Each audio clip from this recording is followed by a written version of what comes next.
Hi guys, good afternoon. সকলে কেমন আছো? আশা করি সকলে ভালো আছো। আমিও চলে এসেছি একটা নতুন ভিডিও নিয়ে। আজকে দুপুরের কি কি মেনুতে আছে সেটাই তোমাদের সঙ্গে শেয়ার করব। চলো তোমরাও দেখো। চলো দেখো কি কি করেছি আজকে। এই দেখো, এখানে সাদা ভাত রয়েছে, 2 পিস লেবু আর একটা কাঁচা লঙ্কা। কারণ তোমাদের দাদাভাইয়ের কাঁচা লঙ্কা লাগে, আমি তো তোমাদের সবসময় বলি কাঁচা লঙ্কা তোমাদের দাদাভাইকে একটা দিতেই হবে।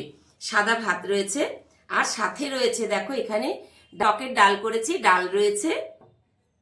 আর এখানে রয়েছে চিংড়ি মাছ দিয়ে আমি মোচার ঘন্ট করেছি, অনেকদিন বাদেই করলাম, করাই হচ্ছে না, তো আজকে ফাইনালি করে ফেললাম মোচার ঘন্ট চিংড়ি মাছ দিয়ে। আর সাথে রয়েছে দেখো এখানে চিকেন রয়েছে, আলু দিয়ে চিকেন কষাও করিনি, আবার খুব একটা গ্রেভিও রাখিনি, এই করেছে। আর সাথে রয়েছে কিন্তু বেগুন ভাজা। তোমাদের দাদাভাই একদম বেগুন ভাজা পছন্দ করেন না বলে তো তোমাদের দাদাভাইকে বেগুন ভাজা দিইনি, আমি আর আমার ছেলে খাবো বেগুন ভাজা। চলো, অনেকটাই বেলা হয়েছে, তোমরাও খাওয়া দাওয়া করে নাও।